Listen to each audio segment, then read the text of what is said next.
O assunto tá bom, mas tem mais debate agora com a questão de aluguel. Quem aí vive no aluguel, ainda não tem a casa própria, paga todo mês ali o seu aluguel, a sua locação imobiliária. Caiu o preço do aluguel nas principais capitais do país. É o que aponta o levantamento de uma plataforma de aluguel, que considerou o acumulado nos últimos 12 meses em relação ao mesmo período de 2022. A desaceleração é mais evidente em São Paulo, Rio de Janeiro, Belo Horizonte e Porto Alegre. A gente chamou o Denis Medina, que é um economista, para explicar esta queda no valor dos aluguéis. Denis, bem-vindo, viu? Olá, Bucoba, bom dia a todos. Bom dia, é um assunto muito interessante, né? Porque atinge a grande parte da população. Muita gente tem que pagar o aluguel e muita gente também tem que receber o aluguel. Por que esse preço está caindo? Na verdade, o preço não está caindo. Existe ali a manchete, fala que cai, né? Mas, na verdade, o que caiu foi o aumento. Até o final do ano, os aluguéis das principais capitais estavam subindo em média 20%. E agora, em fevereiro, esse aumento foi de apenas 16%. Então, na verdade, não teve uma baixa no aluguel.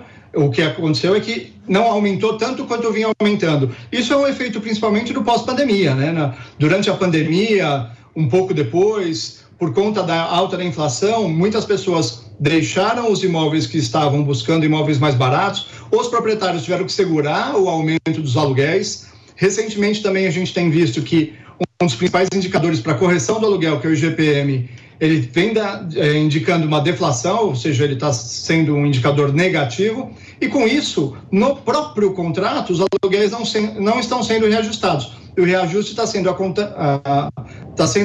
acontecendo principalmente na renovação ou em novos contratos. Então, nessa renovação em novos contratos, ele vinha subindo muito, em torno de 20% a cada renovação, a cada novo contrato. E agora isso diminuiu um pouquinho, caiu em torno de 16%. Ô, Denis, você não sabe o banho de água fria que você deu em tanta gente que estava tão feliz que o aluguel estava caindo, já ia começar a procurar um aluguel mais barato. Não é que está caindo, é que está aumentando menos. Podemos dizer assim, é isso? Exatamente, falou tudo. Ele não está aumentando tanto quanto ele estava aumentando. E por quê? E por que as capitais, ô Denis? Esse é um estudo feito pela Quinto Andar, em parceria com o Imóvel Web, que são os portais onde tem muitos contratos, muitas pessoas acessando e divulgando preços. Então, eles fazem esse levantamento, e principalmente nas capitais, porque eles levam em consideração não simplesmente o contrato, os valores dos contratos, mas também outras características de imóveis, como também metro quadrado, proximidade de escola, quantidade de vagas na garagem. Então, ele é um indicador um pouco mais completo, mas se concentra nas capitais, né? Ô, Denis, o Mano Ferreira vai te fazer uma pergunta. A gente sabe que tem um fenômeno... Primeiro, bom dia, obrigado por estar conversando com a gente. A gente sabe que tem um fenômeno da oferta e demanda, né? Para que o preço do aluguel caia, a gente precisa ter mais oferta de imóveis. A minha pergunta é, a gente tem alguma ideia de qual o volume necessário de investimento para que o preço se estabilize nas capitais brasileiras?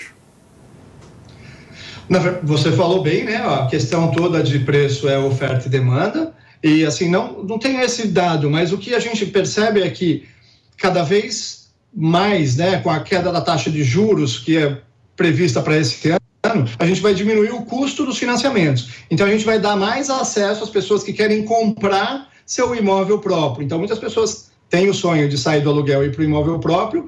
Provavelmente, esse ano, com a queda da taxa de juros, a gente vai ter um movimento assim, e com isso eu diminuo a demanda por aluguel, porque eu estou gerando uma demanda por imóvel próprio.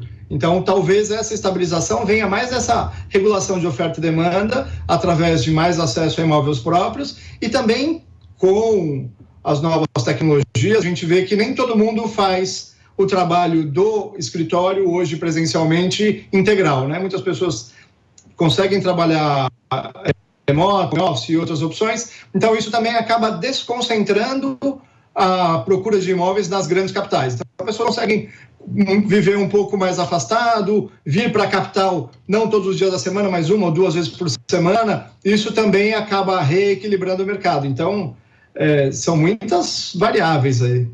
Denise, eu quero uma prospecção agora, uma projeção. E para o futuro? Quem tem casa de aluguel ou quem tem que pagar aluguel, o que pode esperar?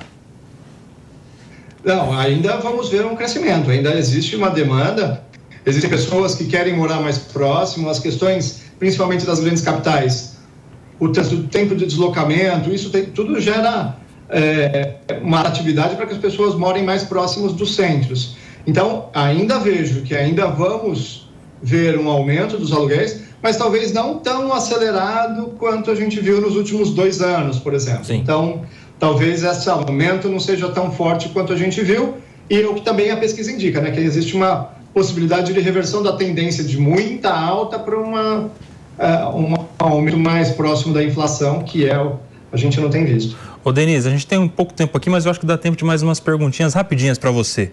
Tem muita gente, um fenômeno que está acontecendo, gente que vive de casas de aluguel, né? Fizeram esse investimento, compraram casas e vivem dos rendimentos desses aluguéis. Tem muita gente que está se desfazendo das casas e aplicando em fundo imobiliário. Como é que você está vendo esse movimento acontecendo?